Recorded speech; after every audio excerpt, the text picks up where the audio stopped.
Option trader அன்பர்கள் அனைவருக்கும் அன்பு வணக்கங்கள். நம்ம இந்த காணொலியில் பார்த்தீங்க அப்படின்னா ஒன்றே செய் நன்றே செய் அப்படின்னு நம்ம தொடர்ச்சியாக பார்த்துட்டு வரோம். ஒரே ஸ்ட்ராட்டஜி தான் இதில் நம்ம எடுத்துக்கக்கூடிய தலைப்பில் நமக்கு முக்கியமாக ரெண்டே பேர்த்துக்கு தான் போட்டி, ரெண்டே லெவல்ஸ் தான் எடுக்கிறோம். ஸோ இதில் நம்ம ரொம்ப காம்ப்ளிகேட்டட் பண்ணாமல் நம்ம மார்க்கெட்டில் எப்படி பார்த்துட்டு வந்தோம் அப்படிங்கிறத இன்னைக்கு கேஸ் ஸ்டடியாக 2 நாளத்தோட விஷயத்தை நம்ம பார்க்க போகிறோம். இந்த இடத்துல கால் செல்லர் பேனிக் பிளேஸ் ஏரியாவை மட்டும் தான் நம்ம இப்போ பார்த்துட்டு இருக்கிறோம். இதில் பார்த்தீங்கன்னா ஐடிஎம், ஓடிஎம், மீண்டும் ஐடிஎம் இதுதான் ஆப்ஷன் பையருக்குண்டான ஒரு ஜாக்பாட்டாக இருக்கும். இப்போ இதில் 9th நடக்கிற ஒரு கேஸ் ஸ்டடியும் 10th நடக்கிற கேஸ் ஸ்டடியும் நம்ம எடுத்துருக்கிறோம். இதில் பார்த்தீங்க அப்படின்னா 9th பார்த்தீங்கன்னா மார்க்கெட்டில் 2400 புட் ஆப்ஷன் ஐடிஎம்மாக இருக்கிறாங்க. அங்கிருந்து ஓடிஎம்மாக மாறுறாங்க, மீண்டும் ஐடிஎம்மாக மாறுறாங்க. அப்போ 2400 புட் ஆப்ஷன் பார்த்தீங்கன்னா ஐடிஎம்ல இருந்து ஓடிஎம்மா மாறும்போது அவங்க எக்ஸ்டென்சிக் வேல்யூ வர்றாங்க. அடுத்தது அவங்க ஐடிஎம்மா மாறும்போது மார்க்கெட்ல பார்த்தீங்கன்னா புட் செல்லர் அதை கவர் பண்ண வேண்டிய கட்டாயம் ஏற்படுகிறது. அப்ப இந்த இடத்துல பார்த்தீங்கன்னா அதனுடைய ஆப்பனண்ட் கால் அவனுடைய டோட்டல் ரேஞ்சை தக்க வைக்கிறானா இல்லையா அப்படிங்கிறத நம்ம பார்க்கணும். இதே 10th கேஸ் ஸ்டடியில பார்த்தீங்க அப்படின்னா மார்க்கெட் நடக்கிறதே கேப் அப். அப்ப 2400 புட் ஆப்ஷன் பார்த்தீங்கன்னா ஓப்பன்லயே அவங்க என்ன பண்றாங்க, ஓடிஎம்மா மாறுறாங்க. அப்ப 2400 கால் என்னமா மாற வேண்டிய சூழ்நிலைன்னா ஐடிஎம்மா மாற வேண்டிய சூழ்நிலை. அப்ப என்ன ஆகுது, மார்க்கெட் உடனே மேல போறாங்க. அப்ப இந்த 2 கேஸ் ஸ்டடியை நீங்க செக் பண்ணணும். இதுல பாத்தீங்கன்னா எப்பவுமே ஐடிஎம் ஆப்ஷன் ஓடிஎம் மாறி மீண்டும் ஐடிஎம்மா மாறக்கூடிய வாய்ப்பு இருந்தது அப்படின்னா அது ஆப்ஷன் பையருக்கு ஒரு ஜாக்பாட்டா இருக்கும். இதுவும் பாத்தீங்கன்னா எக்ஸ்பைரி எண்ணிக்கைலாம் நடக்கும்போது மிகப்பெரிய ஜாக்பாட் ட்ரேட் எல்லாம் அவங்களுக்கு அமையறதுக்கு வாய்ப்புகள் இருக்கிறது. இதை ஒரு வில்லு அம்பு அப்படிங்கிற கான்செப்ட்ல நம்ம பார்க்கலாம். இப்போ நமக்கு ஒரு அம்பு ரொம்ப தூரத்துக்கு போகணும் அப்படின்னா அதை வில்லுல ரொம்ப இழுத்து நம்ம விடணும். அப்ப என்ன ஆகுது, ஒரு ஐடிஎம் ஆப்ஷன் ஓடிஎம் மாறி மீண்டும் ஐடிஎம் மாறினா அதோட ஃபோர்ஸ் ஒரு மாற. இதை பாத்தீங்கன்னா படையப்பா படத்துல ரஜினி அவர்கள் சொல்லியிருப்பாரு, அதிகமா ஆசைப்படுற ஆம்பளையும் அதிகமா கோவப்படுற பொம்பளையும் நம்ம வாழ்ந்ததா சரித்திரம் இல்லைன்னு சொல்லியிருப்பாரு. அதே போல இங்க ஆப்ஷன்ஸோட பிரீமியம் ஹை பிரீமியம்ல வாங்கினவங்களும் லோ பிரீமியம்ல செல் அடிச்சவங்களும் நல்லா வாழ்ந்ததா சரித்திரமே இல்லை. ஸோ இந்த கான்செப்டை நீங்க எந்தெந்த இடத்துல ஆப்டா யூஸ் பண்ணலாம் அப்படிங்கிறத இதில் நீங்க செக் பண்ணிக்கலாம். இங்க ப்ராபபிலிட்டி 1. இன்னைக்கு நம்ம எடுத்துக்கக்கூடிய இடம் என்னன்னா கால் செல்லர் பேனிக் பிளேஸ்ல நம்ம என்ன மாதிரி ரியாக்ட் பண்ணலாம் அப்படிங்கிற ப்ராபபிலிட்டிஸை நம்ம பார்க்க போறோம். அதுல பார்க்கும்போது பாத்தீங்கன்னா நமக்கு பையர் அப்படிங்கிற ஒரு ஆக்டிவிட்டியில, அதாவது நீங்க ஒரு ஆப்ஷன் பையரா இருக்கிறீங்க அப்படின்னு நீங்க எடுத்துட்டீங்க அப்படின்னா மார்க்கெட்ல மார்க்கெட் அப் ட்ரெண்ட் போகும் அப்படிங்கிற இடத்துல நீங்க யோசிக்கிறீங்க அப்படின்னா கால் ஆப்ஷனை பை பண்ணணும், புட் ஆப்ஷனை செல் பண்ணணும். இதுதான் இங்க இருக்கக்கூடிய ஒரு விஷயமா இருக்கு. இதுல நமக்கு எஜுகேஷனா தான் நம்ம கொடுக்குறோம். அதனால நீங்க ப்ராபபிலிட்டி ஆஃப் சான்சஸை பார்த்துட்டு தான் நீங்க முடிவு எடுக்கணும். இப்போ நீங்க கால் பையரா இருக்கீங்க, அப் ட்ரெண்ட்ல இருக்கீங்க அப்படின்னா மார்க்கெட் அந்த இடத்துல கால் செல்லர் பேனிக் பிளேஸ்னு நம்ம இடம் சொன்னதுனால செல்லர்ஸ் பேனிக் ஆனாங்க அப்படின்னா அவங்க பொசிஷனை கவர் பண்ணுவாங்க. அவங்க பொசிஷனை கவர் பண்ணும்போது நம்ம ஆப்ஷன் பையரா இருந்தோம் அப்படின்னா மார்க்கெட் அப் ட்ரெண்ட்ல போகும்போது உங்களுக்கு ஈஸியா மூவ் ஆயிடும். அடுத்தது புட் ஆப்ஷனை நீங்க செல் பண்ணலாம். செல்லரா இருந்தீங்க அப்படின்னா அப்போ பிரீமியம் டிகே கிடைக்கிறதுக்கு வாய்ப்புகள் இருக்கு. இது ப்ராபபிலிட்டி ஆஃப் 1. இது ப்ராபபிலிட்டி 2. மார்க்கெட் அந்த கால் செல்லர் பேனிக் பிளேஸ்ல இருந்து டவுன் வராங்க அப்படின்னு நீங்க ஃபீல் பண்றீங்க அப்படின்னா நீங்க புட் ஆப்ஷனை பை பண்ணணும், கால் ஆப்ஷனை செல் பண்ணணும். அப்போ இந்த இடத்துல என்ன ஆகும் அப்படின்னா மார்க்கெட் ரிவர்ஸ் ஆகும்போது புட் செல்லருக்கு ப்ராஃபிட் இருப்பாங்க. ஏன்னா மார்க்கெட் கால் செல்லர் பேனிக் பிளேஸ்ல இருக்கும்போது புட் செல்லருக்கு பாத்தீங்கன்னா ப்ராஃபிட்ல இருக்கிறனால அவங்க ப்ராஃபிட் புக்கிங் ஏற்படக்கூடிய வாய்ப்புகள் இருக்கலாம். ஸோ அதனால புட் ஆப்ஷன் பையர் ஆகவும் கால் ஆப்ஷன் செல்லராகவும் இங்க மாறக்கு வாய்ப்பு இருக்கலாம். அப்போ மார்க்கெட் டவுன் ட்ரெண்ட் வருது அப்படின்னா உங்களுக்கு இது சூட்டபிளா இருக்கும். இதே ஸ்டாப் லாஸ் அப்படின்னா உங்களுக்கு ரிவர்ஸா இல்லைன்னா வால்டைலோ இல்ல மார்க்கெட் வால்டைலா இருந்தாலும் உங்க ஸ்டாப் லாஸஸ் ஹிட் ஆகிறதுக்கு இங்க வாய்ப்பு இருக்கலாம். ஓகே, இங்க லாங் ஸ்ட்ராடல் ஸ்ட்ராட்டஜி. இப்போ மார்க்கெட் மேலே போகுமா கீழே போகுமான்னு தெரியல, ஆனா ஏதோ ஒரு டைரக்ஷன் ஆகும் அப்படின்னு உங்களுக்கு தெரியுது. அப்படி இருக்கு அப்படின்னு நீங்க முடிவு பண்ணிட்டாலே அந்த இடத்துல அந்த கால் செல்லர் பேனிக் பிளேஸ்னு ஒரு ஏரியா இருக்கும், அங்க ஒரு ஸ்ட்ரைக் இருக்கும். அந்த ஸ்ட்ரைக் என்ன பண்ணிடுறீங்க அப்படின்னா ரெண்டுமே பை பண்ணிடுறீங்க, காலும் பை பண்ணிடுறீங்க, புட்டும் பை பண்ணிடுறீங்க. அப்போ மார்க்கெட் அந்த இடத்துல இருந்து மார்க்கெட் நல்லா மேலே போனாலும் சரி நல்லா கீழே போனாலும் சரி உங்களுக்கு வித்தின் ரொம்ப சின்ன ஸ்டாப் லாஸ் வச்சுக்கிறீங்க. உங்களுக்கு தெரிஞ்ச மாதிரி ஒரு 25 பாயிண்டோ ஒரு 50 பாயிண்டோ வைக்கிறீங்க அப்படின்னா ஒரு டைரக்ஷன் மூவ் கிடைக்கும் போது ஒன்று ஸ்டாப் லாஸ் ஹிட் ஆகும், இன்னொன்று வந்து நல்லா ரிவார்டு கிடைக்கக்கூடிய வாய்ப்பு இருக்கும்.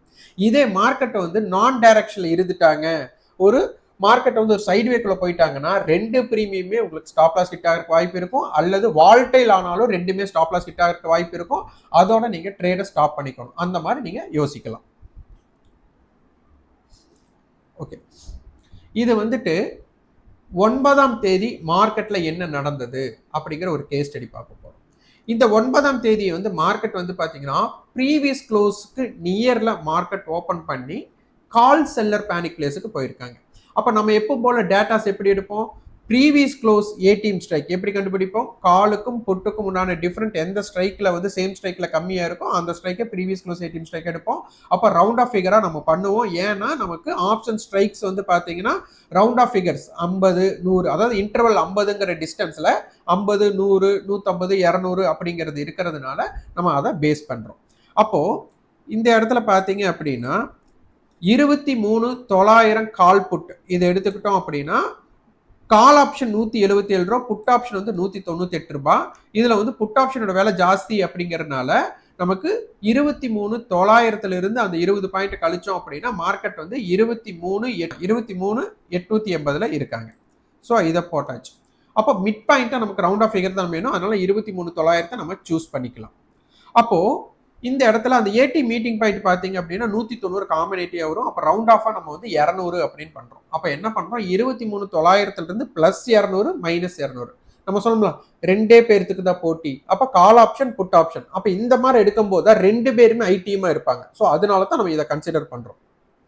அதுக்கப்புறம் ரெண்டே லெவல் எதுக்குன்னா டோட்டல் ரேஞ்ச் இன்ட்ரென்சிக் வேல்யூ, அவ்வளவுதான் இதை எடுக்க போறோம். அப்போ 23,700 கால் ஆப்ஷன், 24,100 புட் ஆப்ஷன் எடுக்கிறோம். இதோட டோட்டல் ரேஞ்ச் 400. அப்போ வந்து 23,700 டு 23,880க்கு பாத்தீங்கன்னா 180 ரூபாய் இன்ட்ரென்சிக் வேல்யூ. அப்போ இதோட கன்சிடரேஷன் என்ன அப்படின்னா இவங்க 180க்கு மேல இருக்கிற வர மார்க்கெட் 23,880க்கு மேலதான் இருக்கிறதுக்குண்டான வாய்ப்புகள் அப்படிங்கிற அடிப்படையில். அது 24,100 புட் ஆப்ஷனுக்கு பார்த்தோம்னா 220க்கு மேல அவங்க இருந்தாங்க அப்படின்னா மார்க்கெட் 23,880க்கு கீழே தான் இருக்க வாய்ப்புகள் அதிகம். அப்ப மார்க்கெட் மேல போகும்போதும் சரி கீழே போகும்போது சரி, கீழே போகும்போது கால் ஆப்ஷன் அந்த இன்ட்ரென்சிக் வேல்யூ தக்க வைக்கிறாங்களா, மார்க்கெட் மேல போகும்போது அந்த புட் ஆப்ஷன் இன்ட்ரென்சிக் வேல்யூ தக்க வைக்கிறாங்களா, டோட்டல் ரேஞ்சர் யாராச்சும் ஒருத்தர் தக்க வச்சா என்ன அப்படிங்கிற ப்ராபபிலிட்டிஸ் தான் நம்ம இங்க பார்க்க போறோம். அப்ப என்னன்னா 23,700 கால் நீங்க எடுத்துட்டீங்கன்னா அதுக்கு என்ன பண்றோம்னா 180 அப்படிங்கிற ஒரு லைன் போட்டுருங்க. அதே மாதிரி டோட்டல் ரேஞ்ச் 400 அதுக்கும் ஒரு ரேஞ்ச் அந்த ஒரு லைன் போட்டுருங்க. 24,100 புட் ஆப்ஷன் அதற்கும் 220 அப்படிங்கிற ஒரு மார்க் பண்ணிடுங்க. அது போக 400 அப்படிங்கிற மார்க் பண்ணிடுங்க. அப்போ மார்க்கெட் அன்னைக்கு என்ன நடந்தது அப்படிங்கிற கேஸ் ஸ்டடி பார்க்கணும். இதுல சொல்ற விஷயத்தையெல்லாம் நீங்கள் குறிப்புகளாக எடுத்து நீங்க எழுதி வச்சா தான் உங்களுக்கு இது எளிதா புரியும். இப்போ 9ஆம் தேதி மார்க்கெட் பார்த்தீங்க அப்படின்னா மார்க்கெட் வந்து முந்தின நாள் எங்க க்ளோஸ் ஆனாங்களோ அது நியர்ல ஓபன் பண்ணி மார்க்கெட் வந்து என்ன பண்ணிருக்காங்கன்னா கால் செல்லர் பேனிக் பிளேஸ், நம்ம என்ன சொல்லியிருக்கோம் கால் செல்லர் பேனிக் பிளேஸ் 24,100 அதான் நம்ம சூஸ் பண்ணது. அப்ப 24,100 புட் ஆப்ஷன் வந்து 220 தக்க வைக்கிறார்களா அப்படிங்கறத பார்க்கணும். 23,700 கால் வந்துட்டு 400க்கு மேல சஸ்டெயின் பண்றாங்களா அப்படிங்கறத நம்ம பார்க்கணும். இதுதான் நமக்கு வே. ஏன்னா இப்ப இந்த 24,100 மார்க்கெட் தக்க வைக்கணும் அப்படின்னா இந்த 23,700 கால் 400க்கு மேல இருக்கணும். அப்ப 23,700 கால் 400க்கு மேல இல்ல அப்படிங்கிற பட்சத்துல 24,100 புட் ஆப்ஷன் என்னன்னா ஐடிஎமா மாறிடுவாங்க. ஐடிஎமா மாறுறவங்களுக்கு தான் இன்ட்ரென்சிக் வேல்யூ இருக்கும், ஓடிஎமா இருக்கிறவங்களுக்கு எக்ஸ்ட்ரென்சிக் வேல்யூ. ஸோ அதனால 24,100 புட் ஐடிஎமா மாறுறதும் ஓடிஎமா இருக்கிறதும் யாருடைய கையில் இருக்குன்னா 23,700 கையில இருக்கு அப்படிங்கிற டேட்டாவை நம்ம இங்க பிடிக்கிறோம். அடுத்தது 24,100 புட் ஆப்ஷன் இங்க பாத்தீங்கன்னா அதோட டோட்டல் ரேஞ்ச் நமக்கு 400. இதுதான் நமக்கு 9ஆம் தேதியோட டேட்டா. அப்ப இதுல வந்து இன்ட்ரென்சிக் வேல்யூ 220. அப்ப மார்னிங் மார்க்கெட் வந்து பிளாட் ஓபன் நடந்து என்ன பண்றாங்க கால் செல்லர் பேனிக் பிளேஸுக்கு போறாங்க. அப்ப மார்னிங் என்ன பண்ணிட்டாங்க 24,100 புட் 220 விட்டு கொடுத்துட்டாங்க. அப்ப என்ன ஆயிடுச்சு நம்ம இருவழி சாலைனா போறவங்க ஒரு வண்டி, வர்றவங்க ஒரு வண்டிங்கும் போது எதுக்கால வண்டி வரலங்கும் போது நமக்கு முன்னாடி போற வண்டியை நம்ம ஈஸியா ஓவர்டேக் எடுத்துட்டு போகலாம். ஸோ அதனால வந்து எதிரில் இல்லை. அப்ப இங்க எதிரி அப்படின்னு பார்க்கும்போது புட் ஆப்ஷன் அவங்க வந்து வழி விட்டுட்டாங்க மார்க்கெட் மேல போறதுக்கு. ஸோ அதனால மார்க்கெட் என்ன கண்டிஷன் ஆச்சு அப்படிங்கிறத நம்ம புரிஞ்சுக்கணும். அதுக்கப்புறம் 24/100ல ஃபெயிலியர் ஆயிருக்கு மார்க்கெட். ஃபெயிலியர் பண்ணிட்டு என்ன பண்ணியிருக்காங்க, மீண்டும் கீழே வந்திருக்காங்க. ஸோ இதையும் நம்ம வந்து கன்சிடர் பண்ணணும். அப்ப என்ன மாதிரி தாக்கங்கள் அப்படிங்கிறது நம்ம பார்க்கணும். இது வந்து பாத்தீங்கன்னா 23,700 கால். இப்ப பாருங்க நமக்கு 400 அப்படிங்கிற டோட்டல் ரேஞ்சை தக்க வைக்கிறதுக்கு இவங்க ட்ரை பண்ணியிருக்காங்க. சப்போஸ் இவங்க 400 அப்படிங்கிற இடத்துக்கு மேல இருக்கக்கூடிய சான்சஸ் இருந்திருந்தா மார்க்கெட் என்ன ஆயிருக்கும், கால் செல்லர் பேனிக் பண்ணி மார்க்கெட் இன்னும் மேல போறதுக்கு ட்ரை பண்ணியிருப்பாங்க. அப்ப இங்க ஃபெயிலியர் ஆகுது. அப்ப இவங்க 400க்கு கீழே வந்து ஃபெயிலியர் ஆகி வர்றாங்க. அதே சமயம் 24,100 புட் ஆப்ஷன் பாத்தீங்க அப்படின்னா அதனுடைய லோ நியர்ல தான் ட்ரேட் நடந்துருக்காங்க. அங்கிருந்து அவங்க அப்ரிசியேஷன் மோடுக்கு வராங்க. அப்ப அந்த இடத்துல அவங்க 220 அவங்க தக்க வைக்கிறாங்க அப்படிங்கிறது இங்க தெரிஞ்சிட்டோம். அப்போ 9ஆம் தேதியோட டேட்டாஸ் உங்களுக்கு ரொம்ப ரொம்ப முக்கியம். இதுல என்ன நடந்திருக்கு அப்படிங்கிறத நீங்க ரிசர்ச் பண்ணுங்க. அப்போ உங்களுக்கு தெரிஞ்சிடும். அப்ப நம்ம என்ன சொன்னோம், அந்த கால் செல்லர் பேனிக் பிளேஸ் அப்படிங்கிற மாதிரி இடத்துல நம்ம என்ன பண்ணோம், ஒன்று நீங்க காலை பை பண்ணலாம். மார்க்கெட் மேல போகும்னு நினைச்சீங்கன்னா காலை பை பண்ணலாம். அதே மாதிரி புட்டை செல் பண்ணலாம். அதே போல மார்க்கெட் கீழே வரும்னு நினைச்சீங்கன்னா புட்டை பை பண்ணலாம், காலை செல் அடிக்கலாம். மார்க்கெட்டை வந்துட்டு உங்களுக்கு டைரக்ஷன் தெரியலன்னா ரெண்டையுமே பை பண்ணலாம். 24/100 கால் 100 புட்டையும் நீங்க பை பண்ணிருக்கலாம். உங்களுக்கு மார்க்கெட் வந்து ஆனா மூவ்மெண்ட் ஆக போகுது, ஆனா என்னன்னு தெரியல அப்படின்னு உங்களுக்கு டவுட் இருக்கு அப்படின்னா நீங்க அது ஸ்ட்ராடல் லாங் ஸ்ட்ராடலும் பண்ணிருக்கலாம். சப்போஸ் மார்க்கெட் அங்கிருந்து மூவ்மெண்ட் ஆக மாட்டாங்கன்னு தெரிஞ்சதுன்னா ஷார்ட் ஸ்ட்ராடலும் நீங்க ட்ரை பண்ணிருக்கலாம். ஸோ இதாஃப் தான் நமக்கு உண்டான ப்ராபபிலிட்டிஸ். அப்ப இந்த இடத்துல வந்து பாத்தீங்கன்னா புட் ஆப்ஷனை 400 ரேஞ்ச் இவங்க பாத்தீங்கன்னா செகண்ட் ஆஃப் இந்த இடத்துல நீங்க ரொம்ப முக்கியமா பின்பற்றணும். 400 அப்படிங்கிற ஏரியாவை இவங்க ஃபெயிலியர் பண்றாங்க. எப்பவுமே புரிஞ்சுக்கோங்க, செகண்ட் ஹாஃப்ல இது நடக்கும்போது உங்களுக்கு ஆப்ஷன் பையருக்கு ஜாக்பாட் நடக்கலாம். இப்போ செகண்ட் ஹாஃப் வந்து 400க்கு கீழே இவங்க வர்றாங்க. அப்போ புட் ஆப்ஷன் என்ன பண்ணியிருக்கு அப்படிங்கிறத இங்க பாத்தீங்கன்னா உங்களுக்கு ஈஸியா புரிஞ்சுக்கலாம். அதனால செகண்ட் ஹாஃப் ரொம்ப ரொம்ப முக்கியமா பாருங்க. ஒருத்தரோட ஃபெயிலியர் இன்னொருத்தருக்கு சக்சஸுக்கு காரணமா இருக்கலாம். அப்ப இங்க 23,700 கால் வந்துட்டு அந்த 400ங்கிற தக்க வைக்க முடியாம அவங்க என்ன பண்றாங்க, ரிஜெக்ட் பண்ணி கீழே வராங்க. இது 24,100 புட் ஆப்ஷனுக்கு அது இம்பாக்டடா மாறுது. எவ்வளவு ஸ்பீடா ஏறாங்கன்னு பாத்துக்கோங்க. இது ப்ரீவியஸ் க்ளோஸ்ல இருந்து மார்க்கெட் மேல போனது. அடுத்த case study market gap up ஆகுது. ஸோ அதை பார்த்துடலாம். இதை வந்து 10ஆம் தேதியோட டேட்டா. 10ஆம் தேதி மார்க்கெட் வந்து பாத்தீங்கன்னா 23,960ல க்ளோஸ் பண்றாங்க. அப்ப 23,950 கால் புட்டோட டேட்டாஸ்ல பாத்தீங்கன்னா ப்ரீவியஸ் க்ளோஸோட டேட்டாஸ்ல காலுக்கு புட்டுக்கான டிஃபரன்ஸ் 25 புள்ளிகளுக்கு கம்மியா இருக்கிறது 23,950. அதோட டேட்டா எடுத்தோம்னா கால் ஆப்ஷன் 142 ரூபா, புட் ஆப்ஷன் வந்து 131 ரூபா. அப்ப 135 ஆவரேஜ், அதான் காமனேட்டியும் எடுத்துக்குவோம். அப்போ 150 நம்ம ரவுண்ட் ஆஃப் பண்றோம். இப்போ வந்து நமக்கு 125க்கு கீழே இருந்திருந்தா நம்ம ரவுண்ட் ஆஃப் 100 எடுக்கலாம், 150 எடுக்கலாம். அது உங்க சாய்ஸ். இதுதான் எடுக்கணுங்கிற இது கட்டாயம் இல்லை. ஏன்னா இது வந்து ஒரு கலை. நமக்கு ஏத்த மாதிரி நம்ம வடிவமைக்கணும். அதனால இது எடுத்தா கரெக்டா அது எடுத்தா கரெக்டா அப்படின்னு நீங்க யோசிக்க வேண்டிய அவசியம் இல்லை. நீங்க ரெண்டுமே எடுத்து பார்க்கலாம். அதனால எந்த தப்புமே கிடையாது. ஆனா எது பெஸ்டா இருக்கோ அதை நீங்க சூஸ் பண்ணிக்கலாம். அப்ப நான் இங்க என்ன சூஸ் பண்ணியிருக்கேன்னா 150ங்கிற ரவுண்ட் ஆஃபா எடுத்திருக்கேன். அப்ப அதனால என்ன பண்றேன், 23,950ல இருந்து -150 + 150. அப்போ இதுக்கு நமக்கு ITM call option ITM put option கிடைச்சிடும். அப்போ இதோட மிட் பாயிண்ட்டுக்கு நமக்கு 23,960 க்ளோஸ் ஆயிருக்காங்க. அப்போ 23,800க்கு பாத்தீங்கன்னா 160 ரூபா இன்ட்ரென்சிக் வேலை கிடைச்சிடும். அப்போ 160 பார் நமக்கு இந்த டோட்டல் ரேஞ்ச் 300. இந்த ரெண்டு டேட்டாவை தான் நம்ம அங்க போறோம். அடுத்தது 140 24,100 புட் ஆப்ஷனுக்கு 140 டிவைடட் பை 300 டிவைடில் பார் 140 பார் 300. இந்த ரெண்டு டேட்டாவை தான் நம்ம போறோம்.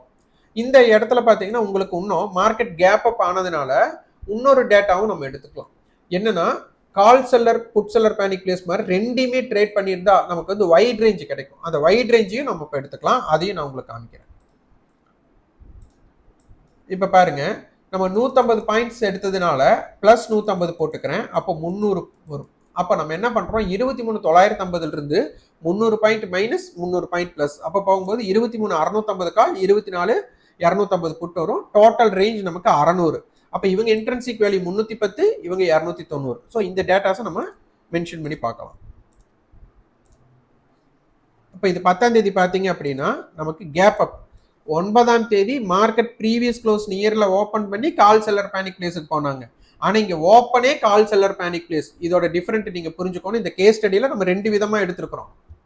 அப்போ மார்க்கெட் ப்ரீவியஸ் க்ளோஸ்ல இருந்து கால் செல்லர் பேனிக் பிளேஸ் போகும்போது அங்க ரிஜெக்ட் பண்ணி கீழே வராங்க. இன்னைக்கு ஓப்பனே அந்த ரெசிஸ்டன்ஸ் கால் செல்லர் பேனிக் பிளேஸுக்கு மேல ஓபன் பண்ணியிருக்காங்க அப்படிங்கிற தகவல் நமக்கு இங்க கிடைச்சிருக்கு.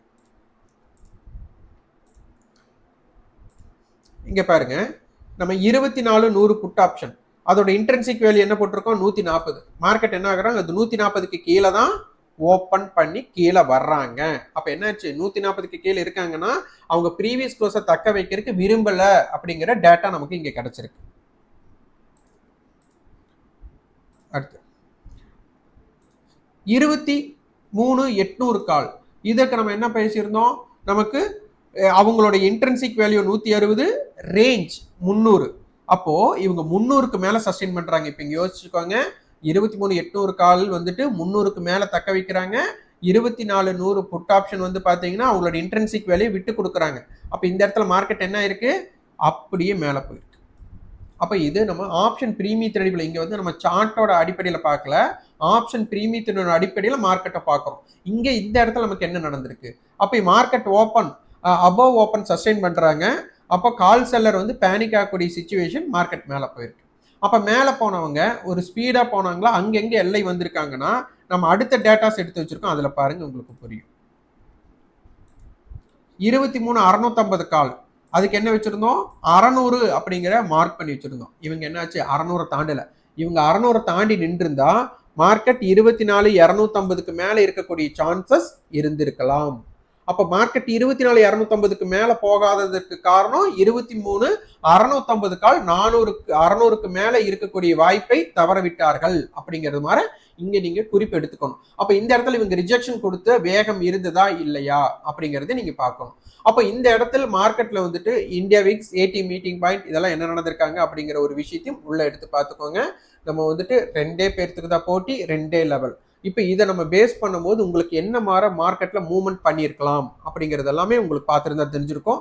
அப்போ மார்க்கெட் ஓப்பன் ஆனதுமே என்ன பண்ணியிருக்காங்க, 23,800 கால் உங்களுக்கு 300க்கு மேல இருந்ததுக்கே மார்க்கெட்ல என்ன ஆயிடுச்சு, கிட்டத்தட்ட அவங்க 450 மட்டும் போயிருக்காங்க. அப்ப காலையில நீங்க என்ன முடிவு எடுத்திருக்கலாம், அப்போ 9ஆம் தேதி நமக்கு வந்து பாத்தீங்கன்னா உங்களுக்கு செகண்ட் ஹாஃப்ல எடுத்தவங்களுக்கு புட் ஆப்ஷனை பை பண்ணவங்களுக்கு ஒரு இம்பாக்ட் கிடைச்சிருக்கு. ஆனா இவங்க கால் செல்லர் பேனிக் பிளேஸ்ல இருந்ததுனால கால் ஆப்ஷனை மார்னிங்கே பை பண்ணவங்களுக்கு ஒரு இம்பாக்ட் கிடைச்சிருக்கு.